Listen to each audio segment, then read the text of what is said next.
क्रांतीसूर्य महात्मा फुलेंचा स्मृतिदिन त्यांच्या त्यागासमोर कार्यासमोर मी नतमस्तक होतो।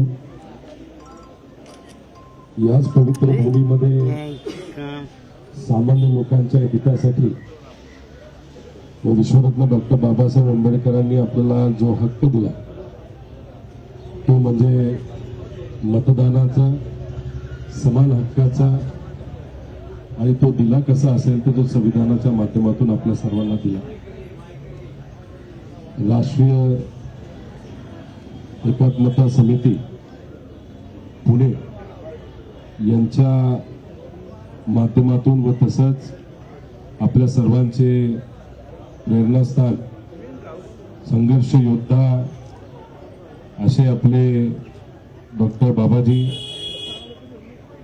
यांनी इथं आत्मक्लेश आंदोलन जे सुरू केलेलं आहे, खरं तर मी त्यांचे मनापासून आभार व्यक्त करेल, पण आभार व्यक्त करत असताना विनंती सुद्धा करेल की या वयामध्ये तुम्ही संघर्ष तर करतच आहात, पण स्वतःसाठी नाही, आमच्या पिढीसाठी आणि आमच्या पुढच्या पिढीसाठी करत आहात। पण थोडी आरोग्याची काळजी तुम्ही घ्यावी आणि विनंती करतो, जमलं तर युवा म्हणून आम्ही सर्वजण आहोतच, पण आपण मार्गदर्शन करा, युवा पिढी आंदोलन करेल, पण आरोग्याची नक्कीच काळजी आपल्याला इथं घ्यावी लागेल अशी विनंती करतो। 2 दिवसापूर्वी जो निकाल या महाराष्ट्रामध्ये लागला, खरं तर अनपेक्षित असा निकाल लागला। सत्तेत जे लोक आज आहेत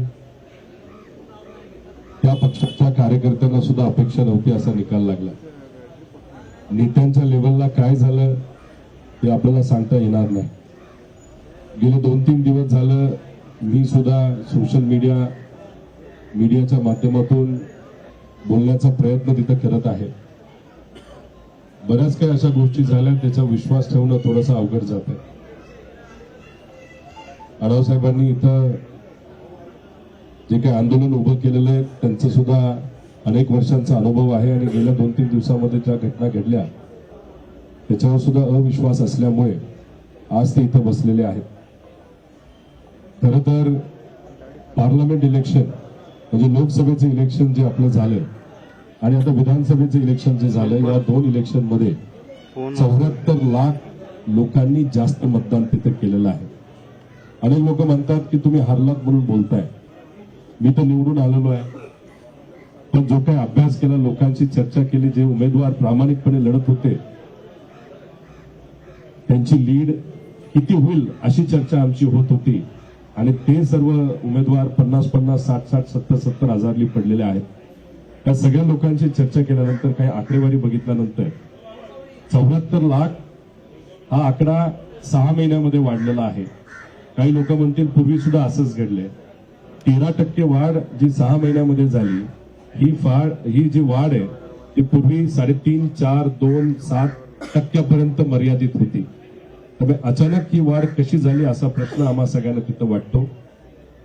5 वाजेपर्यंत सर्व आकडेवारी अनुसार चाललं होतं, मतदान गेल्या वेळेस सारखं चालू होतं, पण गेल्या शेवटच्या अर्ध्या 1 तासामध्ये असं काय झालं की एवढं मोठं मतदान तिथं वाढलं असेल तर आम्हाला मोठ्या रांगा तिथं दिसायला पाहिजे होत्या। लोक पुण्यातून ग्रामीण भागातून पुण्याकडे, नाहीतर जे मोबिलायझेशन आपण म्हणतो 74 लाख लोकांचं, ते कुठेतरी आपल्याला दिसायला पाहिजे होतं। समजा 30,000 लोक मोबिलाइज करायचे असतील तर कुठेतरी आपल्याला 10,000 गाड्या लागतात, ते मी फक्त 30,000 लोकांचं म्हणतोय। समजा हाच आकडा 77 नाही तर 74 लाखापर्यंत घेऊन जायचा असेल तर एवढं मोबिलायझेशन कधी होणार आहे का? आता याच्यामध्ये काही लोक म्हणतात की व्हीव्हीपॅट तुम्ही मोजा, व्हीव्हीपॅट 100% मोजल्यानंतर ते योग्यच येणार आहेत, त्याच्यात कुठेही दुमत राहणार नाही। त्याचं मुख्य कारण असं की आमचं मत आहे की कुठेतरी ईव्हीएम मध्ये छेडछाड तिथं झालेली आहे। तुमच्याशी बोलत असताना एक व्हिडिओ मी आता टाकलेला आहे, त्या व्हिडिओमध्ये बटन आपण दाबतो एका पक्षाचं, फोटो व्हीव्हीपॅटवर येतो एका पक्षाचा, पण फक्त फोटो येऊन चालत नाही, त्याची चिठ्ठी खाली पडली पाहिजे। दुर्दैवाने ती चिठ्ठी खाली पडत नाही। म्हणजे आपल्यासाठी तो फोटो फक्त दिसला, पण चिठ्ठी ही दुसऱ्याच पक्षाची कदाचित खाली पडली असेल.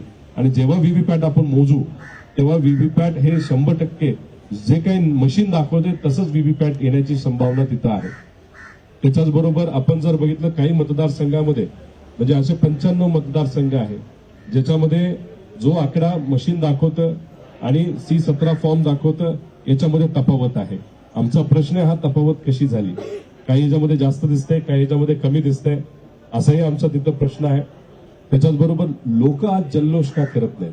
2014ला जेव्हा भाजप सत्तेत आलं होतं या देशामध्ये तेव्हा सगळीकडे जल्लोष होता. साध्या साध्या घरांमध्ये जल्लोष झालेला आपण सगळ्यांनी बघितलं, कारण वातावरणात तसं होतं. गुलाल फक्त कार्यकर्त्यांनी खेळला नव्हता तर नागरिकांनी सुद्धा गुलाल त्यावेळेस खेळला होता. आता जेव्हा 2014 लोकसभेचं इलेक्शन झालं लगेचच 6 महिन्यामध्ये विधानसभा महाराष्ट्राचं इलेक्शन झालं. त्याच्यामध्ये सुद्धा बहुमत हे बीजेपीला मिळालं, पण त्याच्यामध्ये जे बहुमत त्यावेळेस मिळालं होतं एका मोठ्या वातावरणामध्ये एकदम मोदी लाटेमध्ये, आज तशी लाट कुठेही नाहीये. अशा परिस्थितीमध्ये 222 महायुतीचे उमेदवार तिथे निवडून येतात, पण गुलाल कुठे खेळला जात नाही, जल्लोष तिथे केला जात नाही. आमच्यासारख्या कार्यकर्त्याच्या विजयी सभेमध्ये 5-5 हजार लोक येतात आणि सत्तेत असणारा एखादा आमदार आता निवडून जो आलाय त्याच्यासाठी 500-600 लोक तिथे येतात. आणि मग हा जल्लोष लोकांमध्ये का नाही असाही प्रश्न त्या ठिकाणी मला सोडा अनेक लोकांना तिथं पडलेला आहे. त्याच्याच बरोबर आपण जर बघितलं तर कुठेही गेलात तरी चर्चा आता मशीनमध्ये काय घोळ झाला का अशीच चर्चा तिथं सुरू आहे. आता हे मशीनचं मी झालं, खोलात जायचं झालं तर बरंच काय आम्ही सांगू शकतो. त्याच्यामध्ये पूर्वी आपण जर बघितलं बॅलेटवर मतदान होत होतं. बॅलेटवर मतदान होत होतं तेव्हा कुठेही शंका नसायची. काही चुकीच्या घटना त्यावेळेस सुद्धा घडत असतील, पण कुठे ना कुठेतरी अधिकारी होते त्या गोष्टी तिथं पकडायचे. आता ज्या गोष्टी बॅलेट पेपरवरच्या काळामध्ये होत होत्या तशा आता मशीनच्या काळामध्ये सुद्धा होत आहे, पण इथं पुरावा राहत नाही. आता बॅलेटवर 5.5 लाख लोकांनी मतदान केलं. बॅलेटवर मतदान करणारे कोण आहेत? शिक्षक आहेत, अधिकारी आहेत, पोलीसवाले लोक आहेत, काही आर्मीचे लोक आहेत जे आपल्या राज्यात नाही पण बाहेर तिथं असतात, सीमेवर आपल्या सर्वांसाठी लढणारे. असे 5.5 लाख लोक तिथं मतदान हे बॅलेट पेपरवर तिथं केलेलं आहे, पोस्टल बॅलेटवर. आता एखादा सर्वे एजन्सी नाही तर टीव्ही मीडियाची एजन्सी जेव्हा एखादा पोल काढते, मीडिया पोल काढते, तेव्हा अख्ख्या महाराष्ट्रातून जास्तीत जास्त 70,000 ते 1.5 लाखापर्यंत सॅम्पल घेतलं जातं. त्यांना विचारलं जातं काय वाटतं, कुठला पक्ष येईल, कुठला मुख्यमंत्री तुम्हाला पाहिजे, कसं काय, आणि त्याच्यावरनं एक अंदाज काढला जातो. त्याला आपण पोल अनालिसिस म्हणतो, नाही तर पोलचा आपण त्याला अंदाज काढला जातो. आता इथं 5.5 लाख लोकांनी मतदान हे कशावर केलं आहे तर पोस्टल बॅलेटवर केलेलं आहे. त्याच्यामध्ये महिला सुद्धा आहेत, त्यात पुरुष सुद्धा आहेत, अधिकारी आहेत, आर्मी आहे, सगळ्या विविध क्षेत्रामध्ये लोक जे सरकारमध्ये काम करतात आणि सरकारमध्ये जे काम करतात त्यांना काही प्रमाणात अंदाज कळत असतो की वातावरण कुठल्या बाजूला हे वळत चाललंय. कारण ते स्वतः ग्रामीण भागातले असतील तर आपल्या गावशी संपर्क असतो, आपल्या नातेवाईकांशी संपर्क असतो, मंत्रालयामध्ये काय चर्चा चालू आहे, अधिकाऱ्यांमध्ये काय चर्चा चालू आहे, आणि त्या अनुषंगाने तिथं मतदान होत असतं. आता यावेळेस जे पोस्टल मतदान बॅलेटवर झालं त्याच्यामध्ये जर आपण बघितलं तर आपल्याला 41.9% हे आपल्याला पेक्षा महाविकास आघाडीबद्दल बोलायचं झालं तर त्यांना तिथं मतदान झालं होतं. आणि जे महायुतीला हे फक्त 0.2% जास्त असं तिथं दिसतंय. फरक दोघांचा किती होता आता 0.2चा, म्हणजे 137 उमेदवार हे महाविकास आघाडीचे निवडून येतील, 140 उमेदवार हे कुठेतरी महायुतीचे निवडून येतील. एवढीच चर्चा नाही तर एवढा अंदाज आपण त्या बॅलेट पेपरवरनं काढू शकतो. तुम्ही म्हणाल पूर्वी सुद्धा असंच झालं असेल, कितीही कुठलंही इलेक्शन तुम्ही काढा, 5 वर्षापूर्वीचं काढा, 10 वर्षापूर्वीचं काढा, अजून 15 वर्षापूर्वीचं काढा, त्याचा अभ्यास जर तुम्ही केला तर त्याच्यामध्ये जो काही पोल दाखवतो, जो बॅलेट पेपर असतो पोस्टल, तशाच पद्धतीने इलेक्शन हे होत असतं आणि ईव्हीएम मशीन सुद्धा तसंच प्रतिबिंब हे दाखवत असतं. पण दुर्दैवाने जे हरियाणामध्ये इलेक्शन झालं, जे महाराष्ट्रामध्ये इलेक्शन झालं, या 2 इलेक्शनमध्ये मात्र वेगळं चित्र त्या ठिकाणी दिसतंय. आपण डायरेक्ट 41%वरनं 13% कमी आलेलो आहोत आणि तिथं वाढ झालेली आहे. त्यामुळे हे कुठेतरी विसंगती आलेली आहे, याच्यावर कोणाचाच विश्वास नाही. म्हणून लोकांच्या मनामध्ये आता तिथे शंका आहे. मी तर निवडून आलेलो आहे, 5 वर्ष मला कोणी तिथे घालू शकत नाही. पण चिंता या लोकांची आहे ज्यांनी प्रामाणिकपणे इलेक्शन लोकशाहीवर विश्वास ठेवून तिथे घेतलं. त्याच्यामध्ये आमच्या पक्षाचे असतील, मित्रपक्षाचे असतील, काही अपक्ष असतील, ज्यांनी खूप मनापासून कार्यकर्त्यांच्या हिमतीवर लढाई लढली. पण ती लढाई लढत असताना काय त्यांच्याकडे होतं तर आत्मविश्वास होता, संविधानावर विश्वास होता, लोकशाहीवर विश्वास होता, कार्यकर्त्यांवर विश्वास होता, लोकांवर विश्वास होता. मात्र त्यांच्याकडे कुठली गोष्ट नव्हती. तर ईव्हीएम मॅन्युप्युलेशन नव्हतं. जर झालं असेल तर पैसा नव्हता, दडपशाही नव्हती, गुंडाशाही नव्हती. पण शेवटी काय म्हणायचे, नाही आजपर्यंत इलेक्शन लोकशाहीवर विश्वास ठेवून आपण लढलेलो, तसंच यंदा लढायचं. तसंच ते लढले. 5 वर्ष लोकांसाठी केलं, करोनामध्ये काम केलं, काही ज्या अडचणी असतील लोकांच्या सोडवल्या. आणि जेव्हा निकाल लागला तेव्हा निवडून येणार अशी चर्चा असताना 71,000 लोक पडलेली आहेत. मग आता चर्चा अशी सुरू झालेली आहे की करोनाचा काळ येऊ, कुठली महामारी येऊ, कोण आजारी पडू, ऍडमिशनचा विषय आहे, आरोग्याचा विषय आहे, शिक्षणाचा विषय आहे, अजून कुठला तरी महिलांचा विषय, महिला सबलीकरणाचा आहे.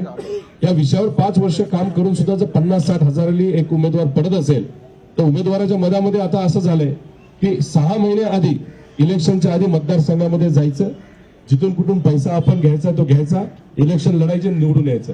मग 4.5 वर्ष इथं असणाऱ्या सामान्य लोकांची काळजी कोण घेणार? जे सत्तेत आहेत, जे जर वेगळ्या पद्धतीने निवडून आले असतील, त्यांचा विश्वास लोकशाहीवर राहिलेला नाही.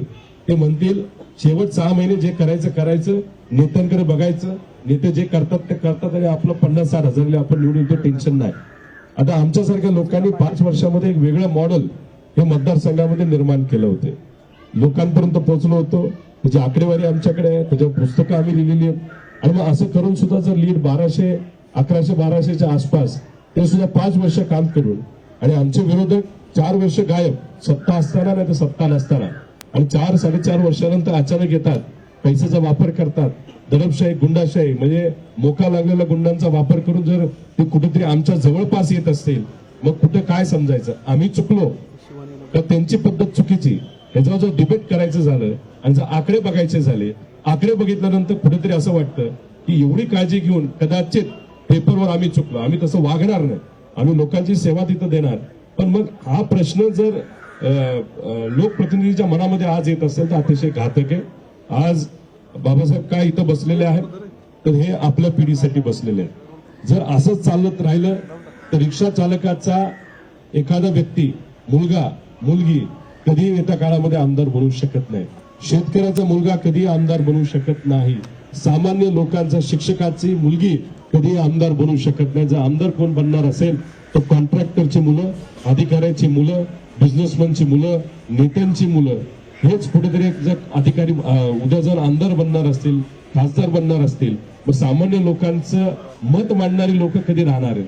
कारण का शेवटी सत्ता आल्यानंतर, आमदार झाल्यानंतर आपल्या सामान्य लोकांचे विषय न मांडता ते कोणाचे विषय मांडणार आहेत? की नवीन कॉन्ट्रॅक्ट मिळतंय का, हे काम आपल्याला मिळतंय का, जो खर्च आपला झाला तो आता भरून कसा काढायचा?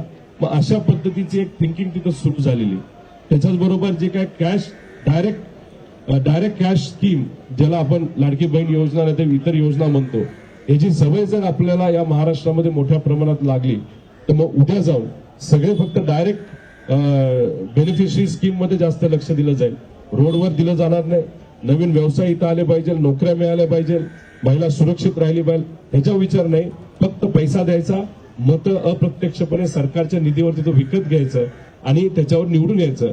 असंच कुठेतरी एक वातावरण, जसं बिहारमध्ये, जसं उत्तर प्रदेशमध्ये, असंच एक वातावरण दुर्दैवाने या महाराष्ट्रामध्ये आज निर्माण होते.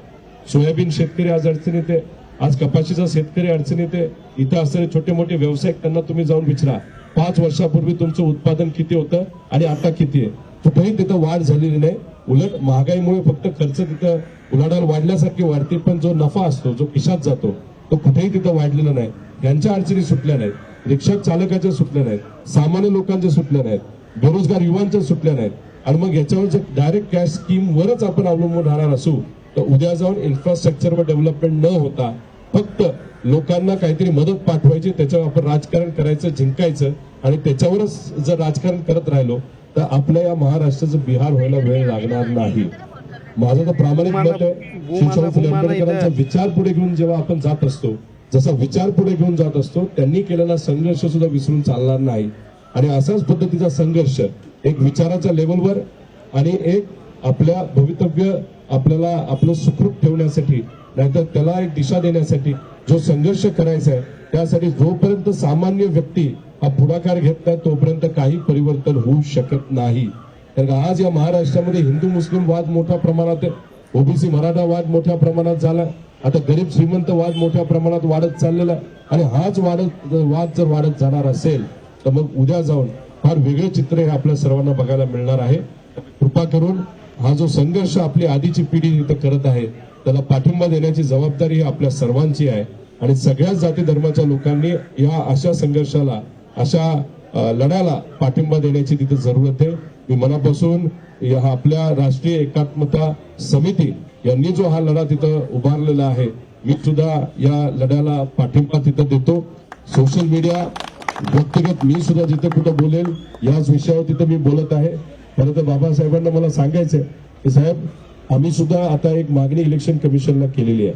आमचं मत आहे की जो निकाल लागला तो तुम्ही फ्रीज करा, तो काय बदलू नका, आम्हाला सत्तेत सुद्धा जायचं नाही.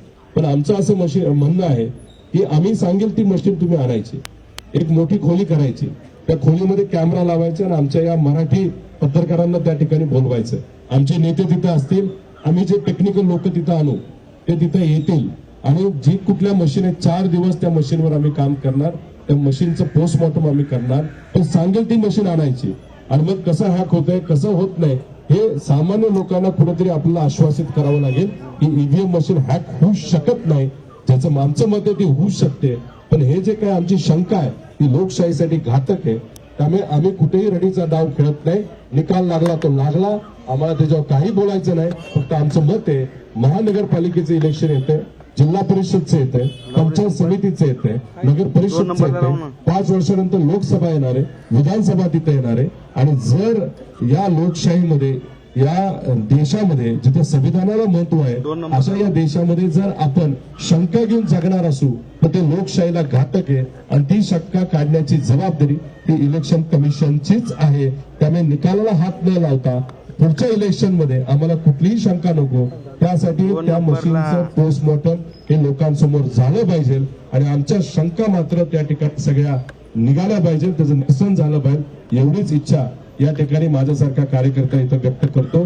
पण कृपा करून सर्वसामान्य लोकांना मला सांगायचंय, आपण म्हणतो असं चालत असताना आपल्या हातामध्ये एखादं पाकिट असेल ते रस्त्यावर सहजपणे आपण फेकतो, म्हणतो आपण एकट्याने फेकल्यानंतर काय होतं. पण असे जर सगळे विचार करणार असेल तर कचरा वाढायला वेळ लागत नाही. तसंच विचाराच्या या लढाईमध्ये आपण जर म्हणत असू आपण एकटा लढून काय होणार, तर असं करत करत जर हा जो काही विचाराचा कचरा दुर्दैवाने सत्तेतले काही लोक जे वाढवत चाललेले त्याच्या साफ करण्याची जबाबदारी प्रत्येकाची आहे. त्यासाठी प्रत्येकाला पुढाकार घ्यावा लागेल. राजकीय सगळे पक्ष बाजूला ठेवा, सगळे रंग बाजूला ठेवा. फक्त आपल्या तिरंगाच्या खाली आपण सर्वजण आलो पाहिजे. शिवशाहू फुले आंबेडकरांच्या विचाराच्या अंतर्गत आपल्याला लढावं लागेल. एवढंच या ठिकाणी आपल्या सर्वांना सांगतो. परत एकदा तुमच्या सगळ्यांच्या उपस्थितीमध्ये मी बाबासाहेबांना विनंती करतो की तुमच्या वयाकडे बघत असताना हे जे काय तुम्ही 3 दिवसाचं आत्मकलेश आंदोलन इथं तुम्ही केलेलं आहे हे थोडंसं आरोग्याची काळजी घेण्यासाठी तुम्ही थोडंसं मागे घ्यावं. आणि आत्मक्लेश म्हणजे काय, तर आपण नागरिक म्हणून ज्या काही गोष्टी या देशामध्ये राज्यामध्ये चाललेल्या आहेत त्याचा आत्मक्लेश म्हणजे आपण स्वतः कुठेतरी त्याचा एक विचार करण्याची जरूरत आहे. हा संदेश या आत्मक्लेशाच्या माध्यमातून आपल्या सर्वांना घ्यावा लागेल. पण आज जागं नाही झालो तर उद्या वेळ निघून जाईल. श्रीमंताला काहीच फरक पडणार नाही, नेत्यांना काही फरक पडणार नाही. फरक पडणार असेल तो सामान्य लोकांना पडणार आहे. आणि जर या पुढच्या काही दिवसामध्ये, महिन्यांमध्ये आपण जर तिथं काम केलं नाही तर 5 वर्षानंतर हे राज्य ज्या देशामध्ये आजपर्यंत 1 नंबरचं विकासाचं राज्य राहिलेलं आहे, जे आज 7व्या 10व्या नंबरला गेलेलं आहे, ते 20व्या नंबरला जायला वेळ लागणार नाही. आणि ते 20व्या नंबरला गेलं तर परत 1 नंबरला कधी आपल्याला आणता येणार नाही.